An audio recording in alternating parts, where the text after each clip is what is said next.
finished? Yes. Welcome to another episode of the Bottom of the Stream Movie Show. My name is Adam. My name's Nick. Welcome back. It's another episode of the Bottom of the Stream Movie Show where we are on a never-ending quest to search for hidden gem movies at the bottom of the stream on either Netflix or Amazon Prime. We are indeed. I felt like I was telling you off then. I felt a bit like a teacher. Are you finished? I've never finished.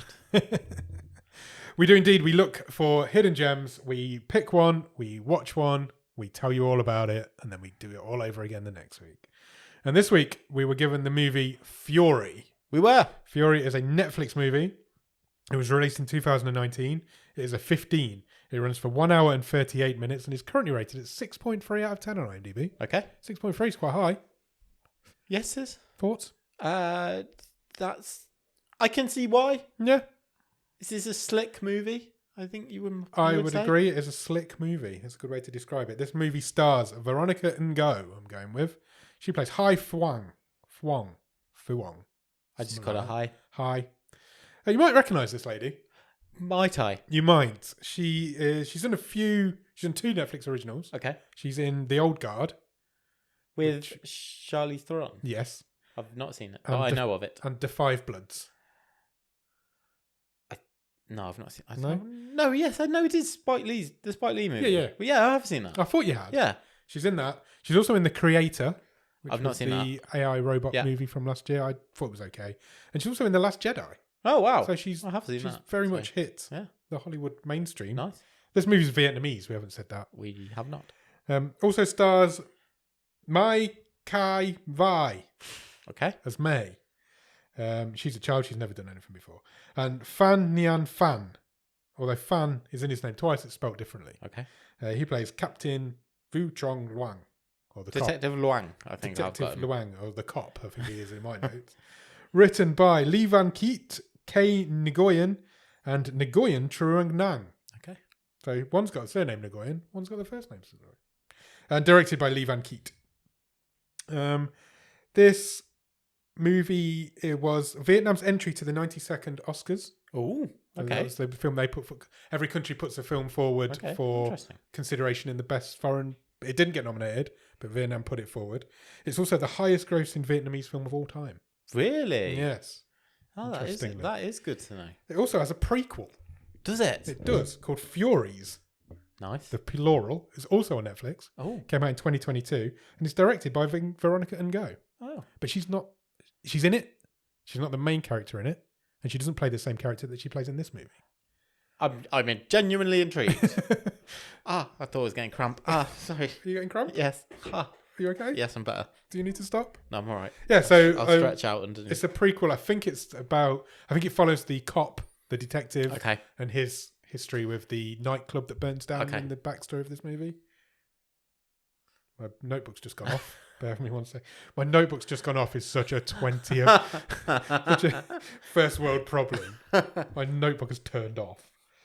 I thought that was quite interesting. Especially that it's the highest grossing Vietnamese movie of all time. Yeah, really. Do you have a one-word review of Furies? Fury, not Furies. We've not watched that yet. Mother trucker.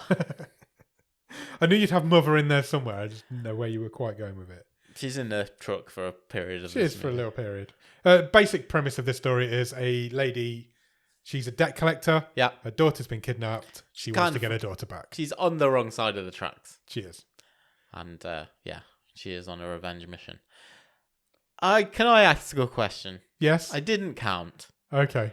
But there were many, many production logos at the start of this movie. An awful lot. I feel like probably right up there. With the most we've ever seen. Yeah. I was like, how can these still be going? How many companies can be involved?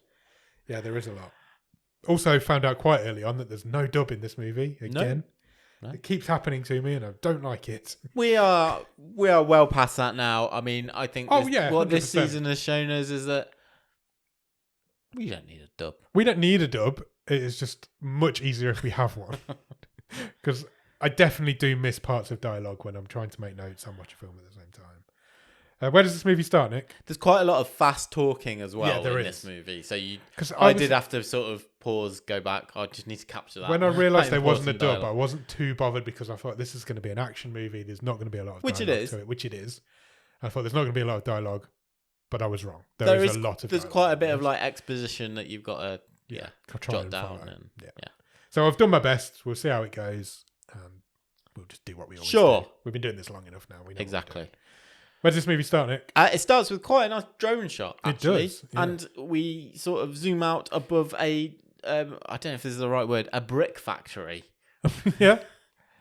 I presume there is a name for a load of kilns. I presume there is a name for a brick factory. Yeah. But I don't know what it is. But that's what this is. It is, yeah, indeed. And a woman, our main character, Hi,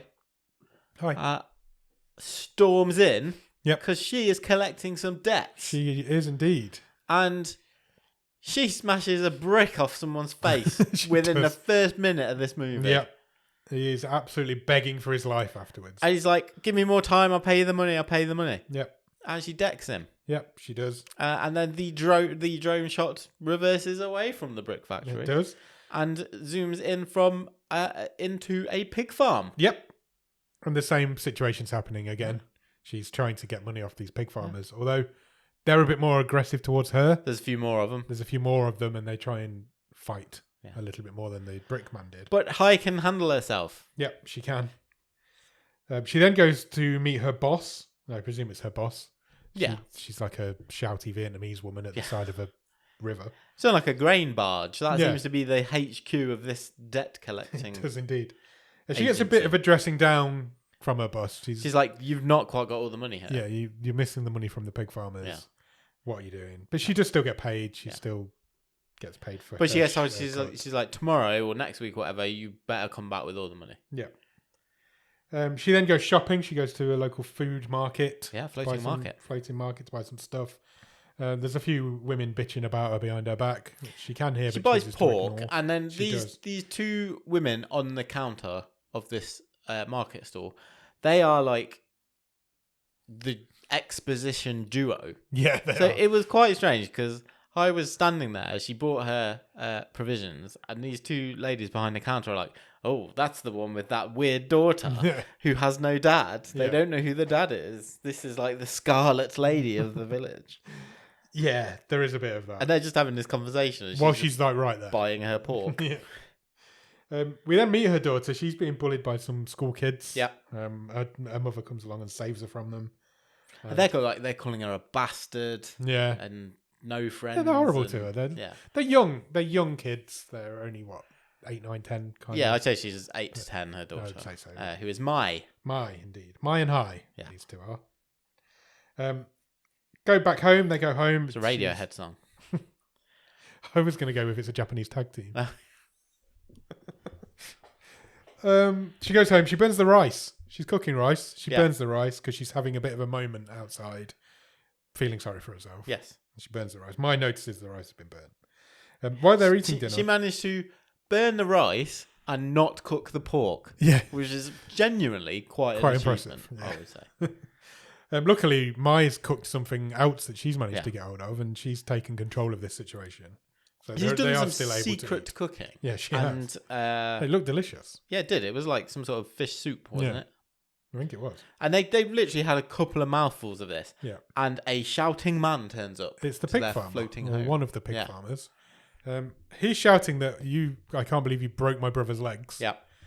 He's saying, I know who you are. I know where you live because I'm here. Yeah. Clearly, I know where you live. I'm going to burn your house down. Yeah, he threatens to burn the house down. And then he leaves and doesn't burn the house down. Hi, mate. They hide. They do. Turn the lights off and hide. Yeah. But he knows they're in there. He knows they're in there. He leaves. He's going to get some backup. Hai says to Mai, "Don't worry, chill out. It's fine. Let's just carry on eating." Sort of hazard of the job. Yeah. And Mai says, I got the money in it for this shopping from aunt someone yesterday." And she's... You feel like... I got the impression they have this conversation literally every day. Yes. Mai's like, I don't want to go back to school. Yeah. I don't enjoy it. I get bullied. I've got a great idea for a business. Yeah. And she wants to start a fish farm because they've got a floating home. Yes, they have. They live on the water. And she's got a business plan. She's got... she's a clever kid. Yeah. She is a clever kid. She says, I just need some money to start. Come on, give up your debt collecting job. Let's start the fish farm. We can be millionaires this time next year, Rodney. She doesn't want to live off debt collecting anymore. She doesn't want to live off being a bad person. But her mum says, no, look, keep studying. We'll get you out of here. It'll be fine. Yeah. Keep plugging along. This is how we're going to live our life. There's a brief flashback to a fight in a strip club from Hi's earlier days in life. Was she a stripper? She was a stripper, I think. And she was definitely working in this strip club. She just learned that she was pregnant. Yes. So we know this is 8 to 10 years ago. Yes. And she gets in a fight with I presume a patron or the owner of the restaurant. And she ends up glassing this guy. Yeah. Well, she just twats him that full bottle of of wine on his head. Yeah. And he gets all angry and says, "I'll see you. Yeah, I'm gonna kill you. Yeah, kill you in the future." Blah blah blah. And then we also see Hi looking at some old family pictures. She's looking through like a keepsake box. Yeah, she is indeed. And a little red pouch which contains some earrings. Yes. Which I presume is like an heirloom family heirloom or something. She's not very sentimental though, because in the next scene she's trying to pawn these. It's 10 a.m. the next morning. Yes, she's trying to pawn these earrings, and she gets offered $1 million dong. Yeah. Any idea how much $1 million dong is? Nowadays, no, not sure. Shall I Google it? Yeah, sure. $1 million. The woman at the market who's she's trying to pawn them to says, "Well, if you're in Saigon, you probably get 2 million. Yeah, but she wants 2 million. Hi wants 2 million. She's only been offered 1 million, which, according to the current exchange rate, is £30. Wow, which is not a lot. Wow. But that's what she wants. She wanted 60. She's offered 30. While this is all going on, there's some commotion kicking off behind her in the market area. There is, and her daughter Mai has been accused of stealing somebody's purse. She's got a wallet in her hand. She has. She claims she's found it on the floor. A crowd is gathering, and they're literally berating this little lynching kid. this young girl. They're like, "That's that kid. That's that kid who skipped school, and her mother's the debt collector." Yeah. And Mai says, "I didn't steal it. I found it. I found it on the floor. I've not stolen it." Yeah. What are you talking about? Hai makes a huge mistake here in not believing her. She's hesitant. She's hesitant to believe and she my says, story. What's going on? Mai has this money, Yeah. which she's claiming to get from somebody else. Hai's not 100% sure. So she questions Mai on it. She's like... And Mai's like, "I can't believe you don't believe me. Yeah, I hate you." And she runs away. She runs away. Only for then this sort of drunken dude to come stumbling back into the picture and say, "Oh, that's my wallet." Yeah. The little girl picked it up because I dropped it because I'm drunk. Yeah. And all the little old market women will go away mumbling. Oh my God, I can't believe we just got that wrong. Yeah. Then the pawnbroker lady gives her the 2 million that she wanted. No, she says, "I'll give you 1.5." Oh, is it 1.5? Okay. But Hai turns it down. Right. So she never gives any money. No. Okay, cool. No, she keeps the earrings on her person in the pouch. She does indeed. And then Mai gets kidnapped. Yes. There's no two ways about it. She's sitting by the river. Yeah, she's down, sort of feeling sorry for herself, down on the river. Yeah. And she is kidnapped. She's kidnapped by some blokes. Some dudes in a boat. Carried off through the market. Hai hears all the commotion. She can see Mai screaming. There's a group of them. She's getting cut off, so she's trying to get to you. It's one of those things. We're in this busy market, and they're kind of parallel to each other. It was shot quite nicely, so she can see Mai being dragged off, sort of parallel to her through some market stalls. Yeah. But there's a load of gangsters who keep popping out, and they're stopping her. Yeah. Getting to her daughter. Or they're slowing her down. They very much don't stop her. And it's this ongoing walking, running fight scene through the market. My favourite bit is when she smashed a guy in the face with a dragon fruit. She did. And it was like she swung a mace at him. Yeah. Well, they are a bit like a dragon fruits. You wouldn't want to get it in the face with a dragon fruit. Of all the fruits. Yeah, there's a massive fight on a vegetable because I'm afraid she takes out about 6 guys in it. It's good. There were several good fight scenes in this movie. Best fight scenes we've ever seen on the show? Up there? I think they're up there. I think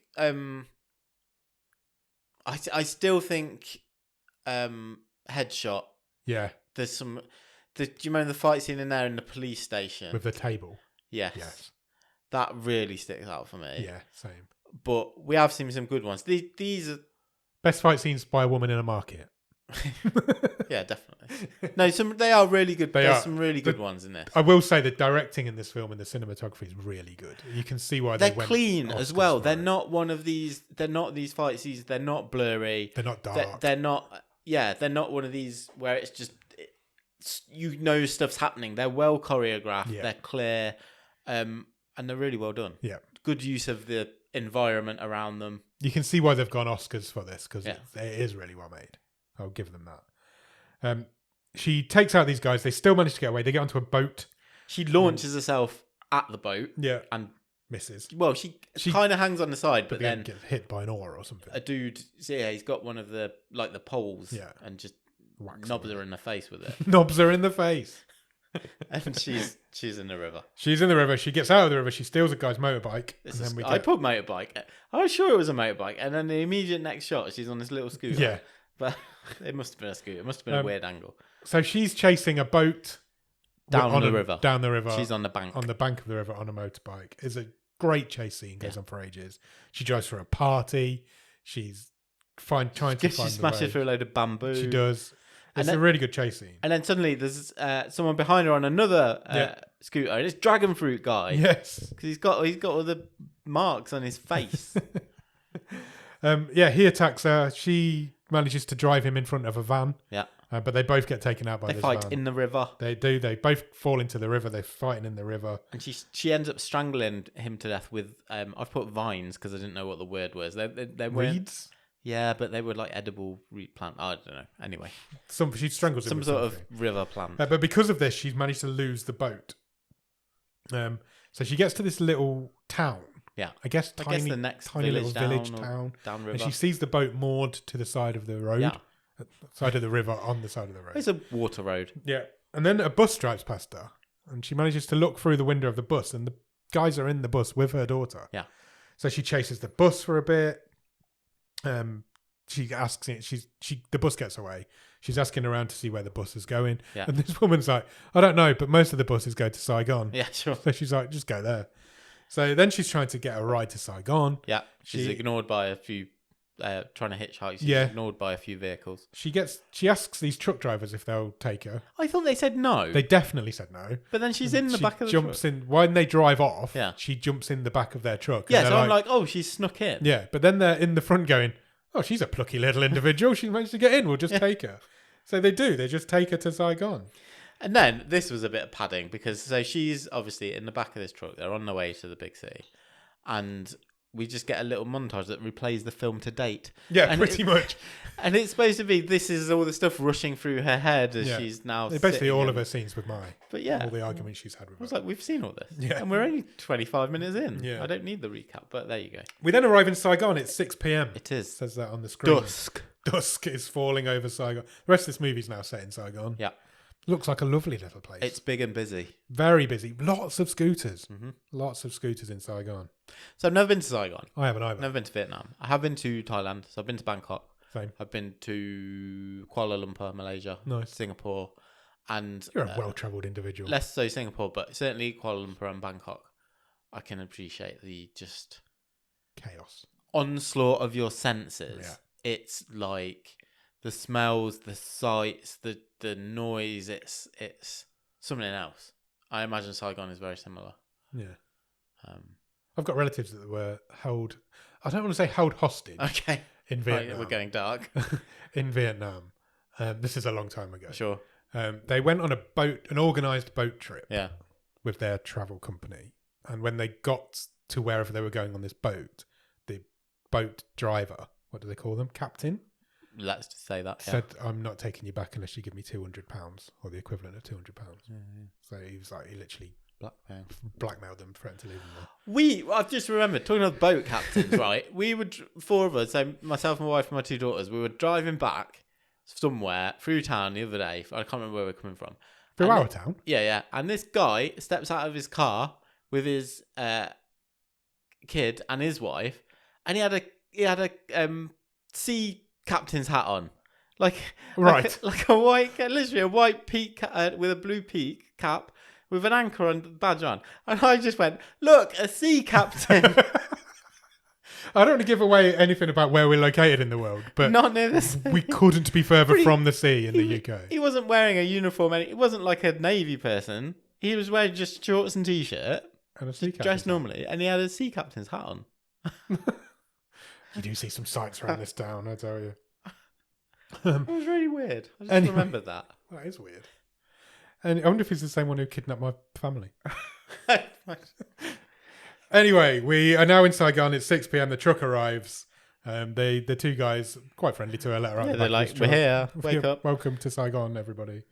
And she heads straight to the 86 Club, which is the name of the club that we'd seen earlier in her flashbacks. She asks for help from the lady who works there. Who used to be a colleague. She doesn't get much sympathy. No, things have changed in the last 10 years. And they do say 10 years, so the kid must be 10. Things have changed since she's been there. There's new people in charge. She's in charge. This lady's in charge. She's in charge of the club. Yeah.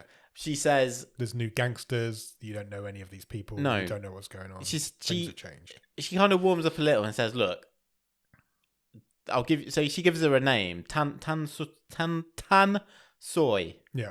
She says, that is the new lady boss of this zone. Yeah. She controls this part of the city. If anybody knows where your daughter is, it's her. Yeah. She's not saying she's behind it, but she's saying she knows people. Yeah. That's the name you want to be asking about. Okay. She then leaves the club and goes to the police.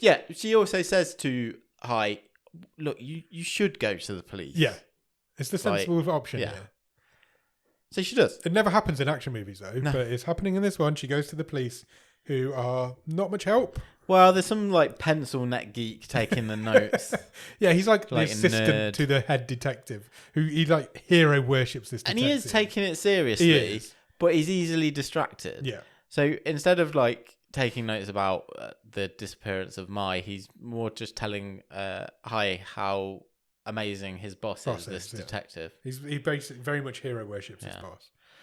So she's like, I need to get out of here. This isn't no use. She wants to snoop around. She does. So she distracts this guy. She asks him if he's got any pain medication because she's all beat up. She's bleeding. She's scratched up. And he says no, but then he eventually feels sorry for her a little bit. Goes and looks for some pain meds. So then she starts snooping through his office.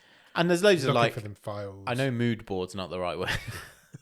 But there's like a mood board about the child trafficking ring with all the red strings. You've seen the runs with the red strings, and there's loads of pictures of kidnapped children on this board. And there's all the just hundreds. Like, there's literally a pile of papers that says suspect. Yeah, suspects in kidnapping case. Yeah. And then there's just loads of pictures inside. Of like suspect files. So she lifts all them. Yeah, she gathers as much information as she can on suspects and then leaves. The police instantly notice that all their files are missing. Well, yes. Because the detective guy comes back. The detective guy comes past her as she's leaving in the office. And then the pencil neck geek guy's like, oh, I've got this woman waiting for me. Her kid fits the profile of, a victim of the types of people who we know have been taken in this case. So the detective wants to talk to Hai, and then she's gone by the time he gets to the office. They immediately notice there's some paperwork. They know straight away which file she's taken. And So then I've written searching montage. Yes. Because it's basically just a montage of her searching around the city trying to find these people. And she does find one of them. She goes to a house. Yeah, but we're in like the slummy area of Saigon. So we're not in a nice high-rise block. She is walking down the streets where you have to crab walk sideways because they're not real streets. They're streets between slums, buildings and She manages to force her way into this old lady's house. And she's looking for this guy who lives there. Yeah. But this old lady's like, no, he's not lived here for months, so I don't know who he's talking about. Yeah, that's my son. I don't seen him. Yeah. And then this guy hears the commotion and just comes downstairs, and then his mum's like, I can't believe you've come downstairs. I told you weren't here. He gets told off by his mum in front of this woman. She forces her way in. She does force her way in. And it's like a garage, a mechanic. He's a bike mechanic. They live there as well, but he's also... It's a shop floor that she enters into. Yeah. She eventually pushes this guy's mum. Yeah, you don't push a guy's mom because she's non-stop. She's like, "What? My son's a changed man. Yeah. He's not got into trouble for years and years." She just keeps going and going. Yeah, so she pushes her out of the way. Yeah, which triggers this guy. He's already knifed up. Yeah, and he flies at her. He does. They have a massive fight. It's a great fight. At one point he chokes her with an exhaust pipe. Yeah, he does. She's got like a gear attached to his cog. Neck. Yeah. Cog. At his neck. His mum's begging for her son's life in the background. It's very chaotic. There's lots of shouting going on. She was a good cameo because she was only in this for, I don't know, 4 or 5 minutes, and she doesn't stop talking. For the whole time. For the whole time she's on screen. She does.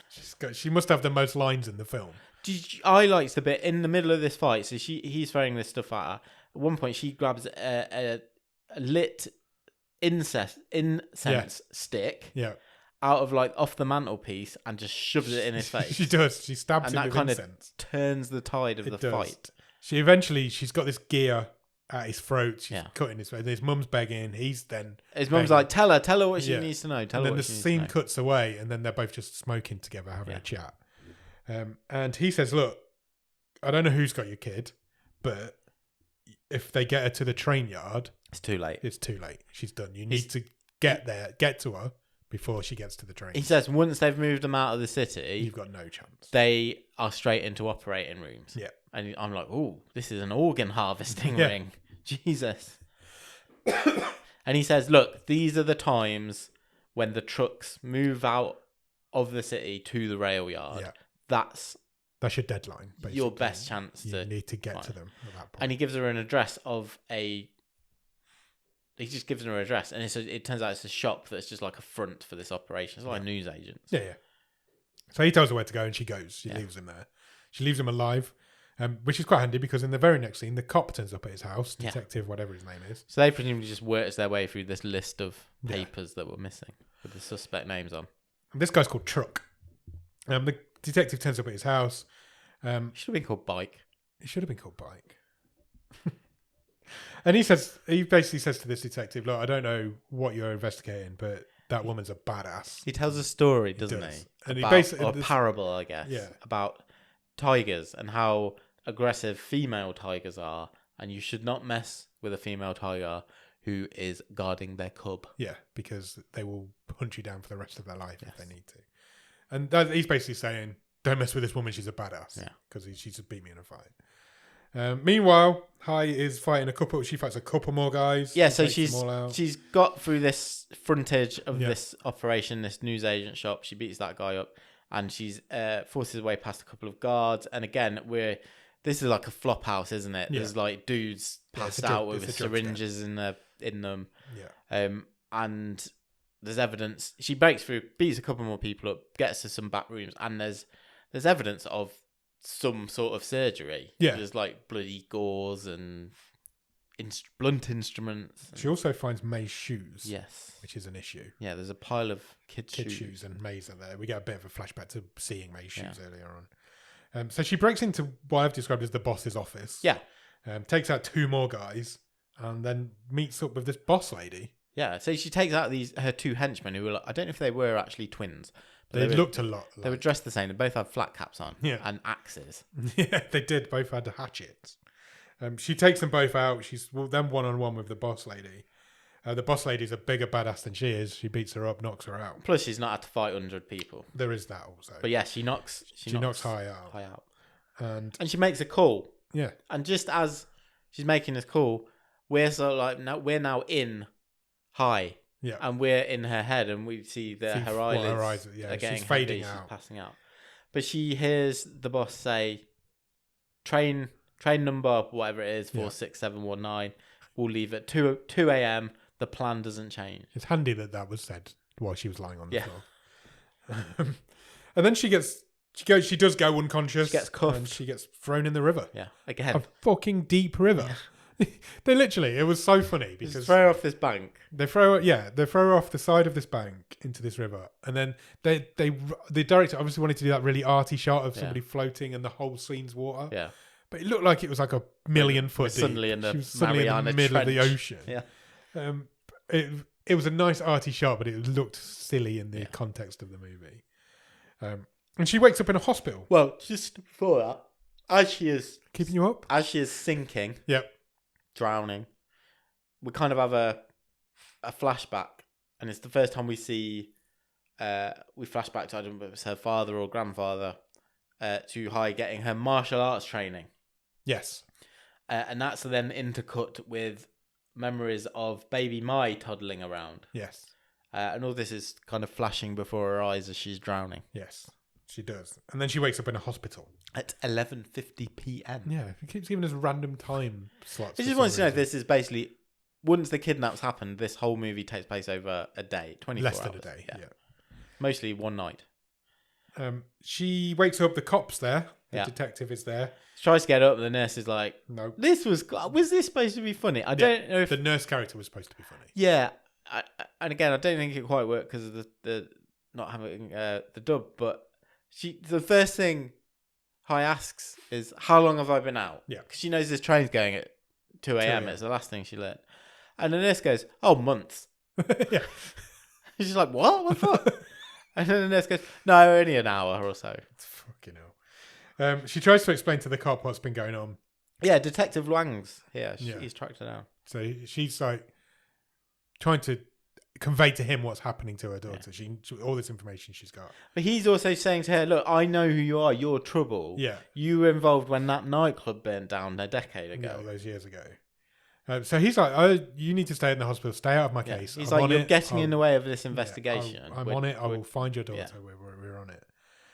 He leaves. He also says, "Look, she says there was loads of kids in that house. Yeah. You know, drug stuff, chopped up bits of people." And he says, "We went there. No one there. Completely empty." Yeah. So they did a good clean up job. They did indeed. She then guilt trips the nurse into helping her escape. She's like, "Look, you need to." She tells her about what's happened to the whole organ harvesting thing. She says to her, "Have you got daughters?" And she's like, "No, I've got sons." As if like that still applies. Yeah, it still applies. So they fake a hostage situation. Yeah, the nurse says, do you watch many American films?" Yeah. And then we cut to them faking this hostage. Yeah, thing. so the nurse is being held hostage by Hai as she's trying to get out. She's like, "Let me out or I'm going to kill this woman." And then they get out of the hospital, they get onto a little scooter, and they're gone, the pair of them. There's another flashback of an argument with her dad, or whoever it is that's training her. I assumed it was her dad. And then she goes to see her brother. She goes to the family home. She does. And her brother's... Bastard. Yeah, he's not very friendly to her. First he's like, "What the hell are you doing here?" She in the past, she's deserted this family. Kind of. But also they excommunicated her for becoming pregnant. Yeah, she's been ostracised from the family, but so she's like, "Fuck you guys, I'm out of here." Never spoke to any of them since. And they instantly reignite these old arguments, her and her brother. Yeah. He calls her immoral and tells her she should just die. Yeah. He says, "Hell was made for people like you," was one of his sentences. And he flatly refuses to help her. Well, she even goes, so her last roll of the dice, she says, "I have lots of regret and I have zero pride." Yes. Which is why I have swallowed it and I've come to you because I need help. With your niece. Yeah. Your niece has been kidnapped. Yeah. She says, "She's the only good thing I have achieved in life." Yeah. And he's like, "Fuck off." He kicks her out. He's not prepared to help her or his niece in any way or shape or form. And then his pregnant wife emerges from the side room. Yeah. It makes him look even worse. It does make him look even worse. She then leaves. She's not getting any help. She goes outside. She breaks down. She does. She breaks down in the street. She's like, what next? What do I even do? I don't know where to start. And then Mr. Awesome Cop Man shows up again. Detective Luang. And he says, "Look, this is big. This is bigger than any of us even dreamed." He says, "I don't want my operation, which we have been working on for months and months and months, to fall apart because you go and storm in and it puts our work at risk." This is huge. This is an international child trafficking ring that we're working with here. But then there's a but. But I need your help. He says, "What I can tell you is that if you can get to this train station in 45 minutes, that's all the kids. We think all the kids will be on this train. And you're the only one that knows the train number." Yeah. Somehow he knows that she knows the train number. Don't know how. But then suddenly we're at 2 a.m. and it's in this place. I think it was called Gasong or Jaesong or something like that. Yeah, they're at the train station in wherever in Saigon.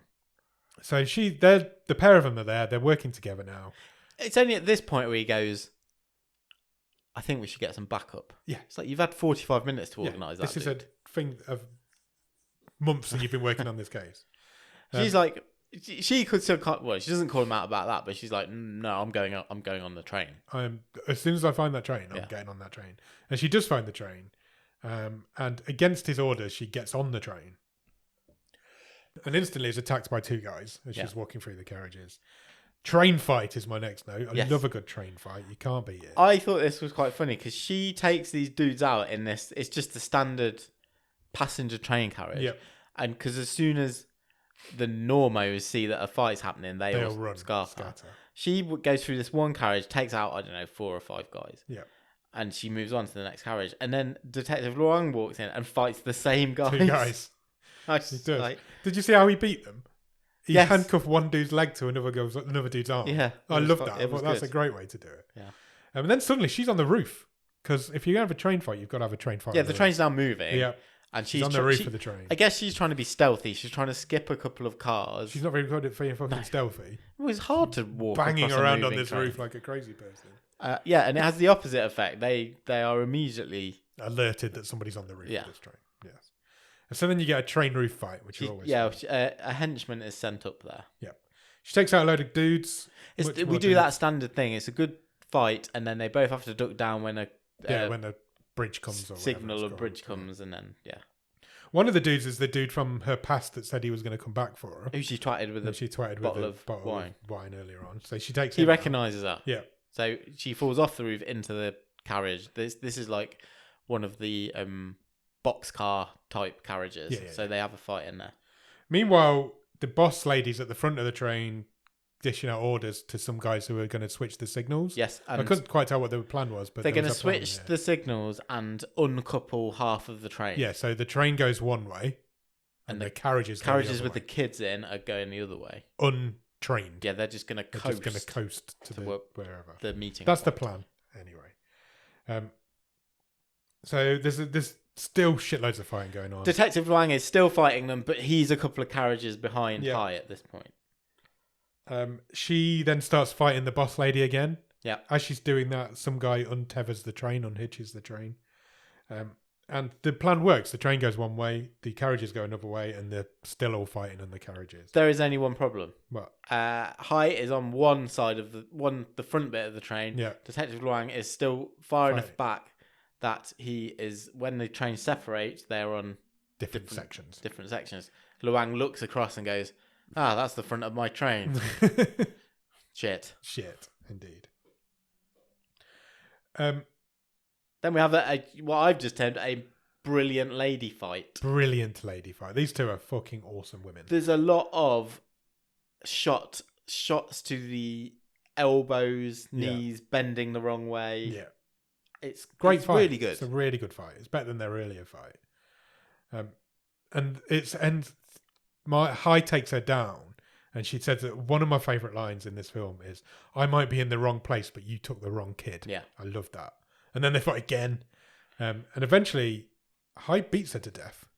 I thought it was a great finish. Yeah. So there's the boss lady's got these little sort of knives. She's sort of stabbing away at Hai, and Hai manages to wrest one off her, stabs her in the neck. Yep. Well, yeah, stabs her in the neck. The knife is still protruding, and then proceeds to roundhouse the end of the knife into the woman's neck. Yes.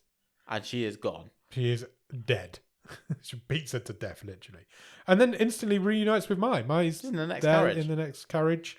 They're all emotional, and Mai says, "I'm not the only kid here." So they talk about how, because Mai's like, "Oh, I'm not brave." Hai's like, "You're the bravest girl in the world. Yeah. You know, you've come through all this." And then Mai says, "We need to help my friends." Yeah. And they open this cage door, and there's like 20 kids. 20 kids in there. Yeah. Eventually, the carriages, which are coasting, there's no train, they come to a stop in the... but they are being met by a whole army of gangsters. With guns. Yes. First time we've really seen guns in this film. But we also then cut to Detective Luang, who has got his back up together. Yes. And he's somehow got off the train that he was careering away in. And there's a huge fight, but this time with guns and stuff. There's all sorts of gun stuff going on. So it's a lot of that sort of martial arts where Hai is sort of whipping people around and managing. What they're still holding the gun, but she's managed to shoot them. Other people. It's another great. Then she actually grabs the gun and just outright shoots a load of people. She does. She manages to take every single guy out. But unfortunately, the last guy does manage to get a shot off. And she's shot by someone who's playing dead. Yeah, she is. Gets her in the chest, shoulder area. Top of the shoulder area.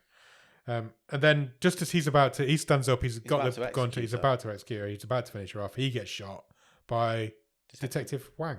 Luang. I knew Wang wasn't right since I said it.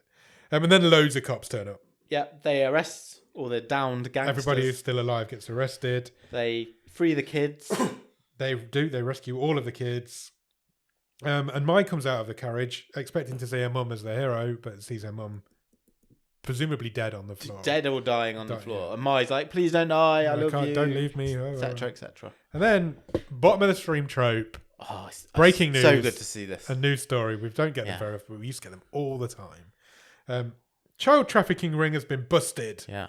And it's all over and everything's good. And they name high. They Hero do. Mother. Hero Mother saves the day. One woman army. Saves the day.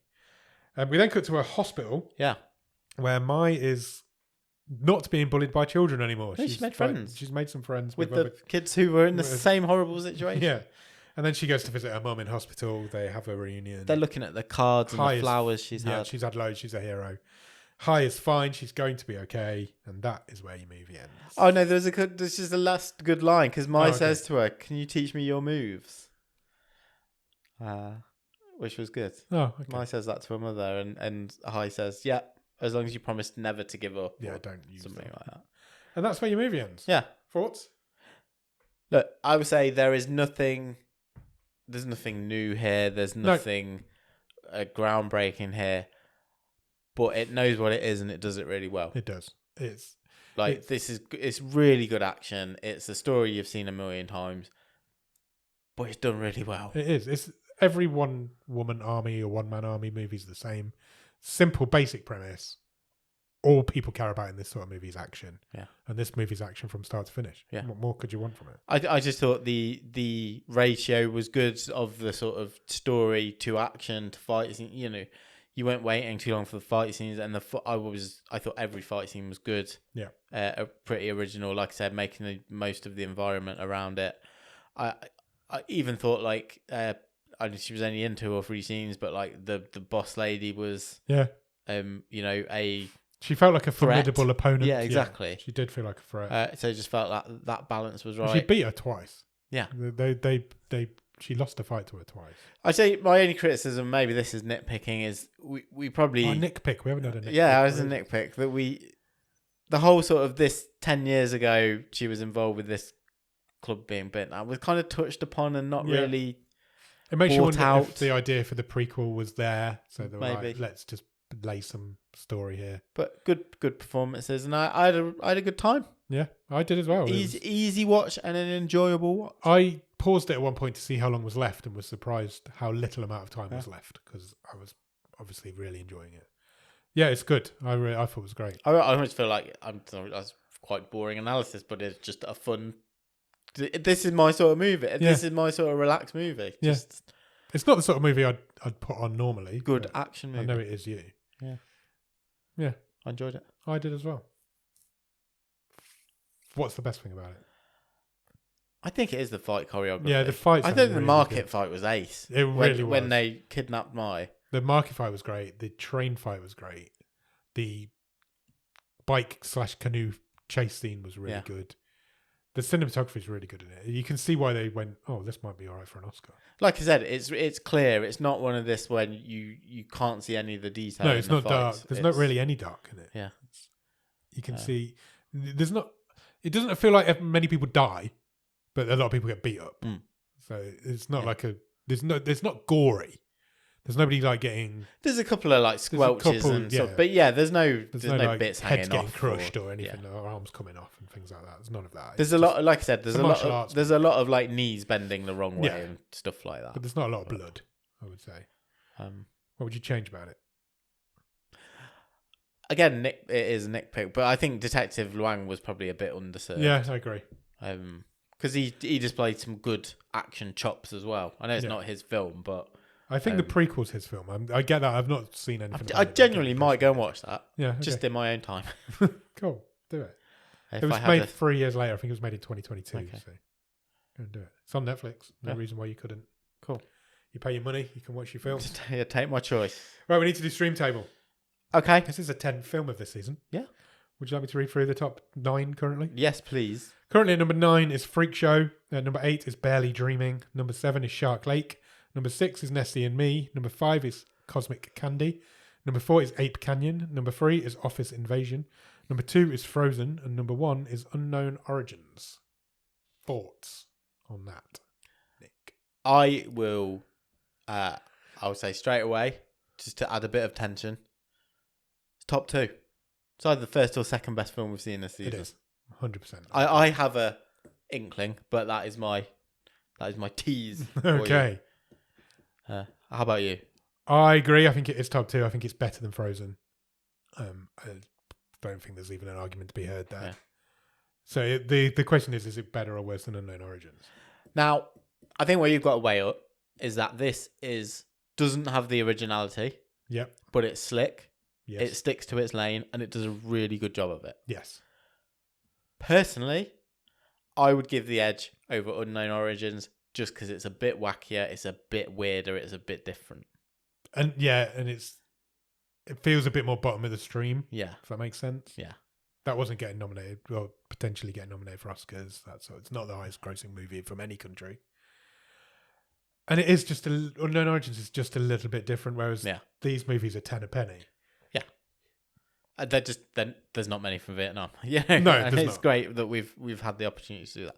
So I think second. I think second too. I think that's it's much higher than I was expecting when it came out of the hat the other week. 2? Yeah. It's better than Frozen. There's no doubt about that. Yeah. Sweet. Fury is the second best movie we've seen so far this season. Well done to it. Well done to Fury. Right, we need to get Robin out. We do. We need to pick a film for next week. We do. Call to action for the Patreons. We've not had many wildcards played this season. And ourselves. So very true. So yeah, we're not quite halfway, but we're getting there. And there's still 4 wildcards in play. 5 wildcards in play. Do you want me to spin the wheel? Yes, please. What do you want? I'm going to say, because we've had a couple, but they've been terrible, but they're very difficult to find. A good comedy. I'd love a good comedy. I want something batshit, but good. Okay. Yeah? Yeah. Wacky good, not wacky bad. Good, not wacky bad. Are you ready? Yeah, sure.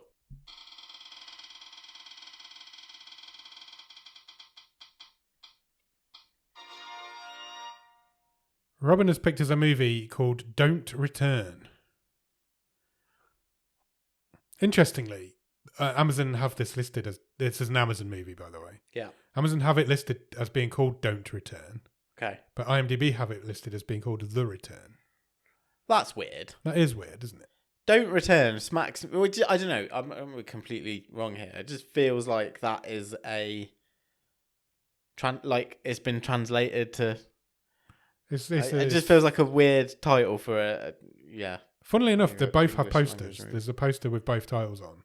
Okay. So maybe there's an English title and an American title or something. Maybe. Yeah, there is. It's the original title is The Return. The British title, for some reason, is Don't Return. No, the other way around. Oh, no, what? So in the United States, it's called The Return. In Canada, where it was made, it's called The Return. The United Kingdom is called The Return, but the United Kingdom DVD title is Don't Return. Oh, amazing. We've got to find out more about this. Definitely. Whoa, that is really interesting. It's a Canadian movie, I believe. Cool. From what I can see. Do you want the synopsis? Yes, please. It says... After the death of his father, a brilliant college student returns to his family home, where he learns that the horrors from his childhood aren't as dead and gone as he once thought. Okay. Generic horror movie synopsis are right there. Let's see if anybody's in there that we know. Don't think there will be. Nobody's jumping out at me. So, thoughts on that? What do you reckon? Yeah, I'm up for that. We haven't done like a full-on horror movie for a while. I don't think there's one in this year's list, is there? I think... Spooky horror movie. No, I don't think so. Okay. So yeah, go out and watch The Return, or on Amazon Prime in the UK it's called Don't Return, so that's what you'll need to look for, so we'll call it that. Great. In the meantime, check us out on Instagram, Letterboxd, and TikTok at BOTS_podcast. Check us out on TikTok, everybody. It's good fun times over there. Once you've done that, you can email us at bottomofthestream@gmail.com, and our website is bottomofthestream.com. On there, you'll find every episode we've ever recorded, all the stream tables, loads of other cool stuff, and you can even get some merch if you want to buy a Bottom of the Stream. Red pouch Full of earrings. Sure. Why not?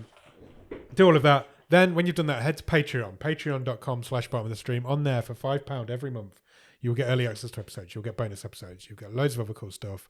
And you'll get a wild card, which means you can give Robin the week off, pick a film, we'll watch it, and if you pick the best one of the season, we'll give you a prize. When you've done all of that, head over to Discord. The Discord is a wonderful group of wonderful people. We play games, we do watch-alongs. We've got all sorts of cool stuff going on in Discord. The Discord link is in the bottom of the show notes. Come and join us. If you can spare us a few minutes, please consider leaving us a review and rating anywhere you can review and rate podcasts. It really helps get the word out about our show. You can find us anywhere you get your podcasts. Places like Apple Podcasts, Podbean, Podchaser, Spotify, YouTube Music. You can watch our Monday show, Bottom of the Stream, with Adam and Nick, as a video on YouTube, as well as a podcast. Can indeed come over to YouTube and check us out. Give us a subscribe, press your bells, do whatever you have to do on YouTube. It's good fun. I'm enjoying doing the YouTube shows.